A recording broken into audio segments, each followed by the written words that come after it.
Биринчиден мен президентке бир катуу суроом бар эле. Ошону өзүңүз жооп берип койсоңуз. Эки дос бийлик талашып жатат деген сөз канчалык деңгээлде чындык жана ушуну бир чекит коюп, ушундай нерселердин баарына элди ары бери дүрбөтпөгөндөй кылып өзүңүз бир жооп берип койсоңуз. Бийлик талашып атат деген мындай бири-бирибизди кайраштырган маселе ровно мына 3 жылдан бери келатат.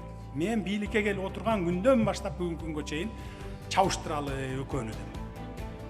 Дагы бир баягы спец органдарга түшүп калган экен, телефондору анан мындай жазуулары отуруп алып бир аксакал эле киши өзү уюштуруп атат, 5-6 тегеректетип алып туруп.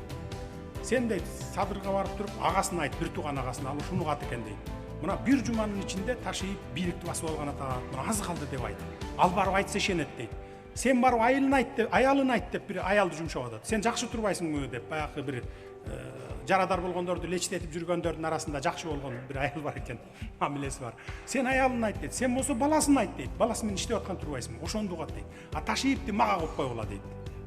Мен аны өзүм бат эле көндүрөм дейт. То есть чабышсын дейт. Экөөнү ажыратсак дейт, анан оңой кулатабыз бийликти деп атат. Эми мен ошол аксакалды боорум ооруйт. Чыгарып деле жиберсем болот ошол видеону, менин колумда турат. Ошол записти мисалы.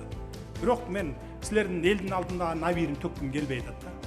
Азыр тынчып калды уже өзү деле. Ушинтип мындай күчтөр ал бир эле топ эмес. Мен 3 жылдын ичинде не деген эмелерди көрдүм, интригаларды. Экөөбүз дептеп чабыштыра турганда. Бирок биз аган барган жокпуз. Анткени мен баарын көрүп билип турам. Анан Камчыбек Кыдыршаевич бийлик талашкыдай мен президент болуп отурамбы же Камчыбек Кыдыршаевич келип отурабы, экөөбүзгө мисалы айырмасы жок, ким отурабыз. Потому что ал дагы мекеним деп күйөт, мен дагы ошондой эле мекеним деп күйөт. Ошон үчүн айырма жок, кимибиз отурганбыз. Ошон үчүн талашпайт. Андан сарсанаа болбой эле.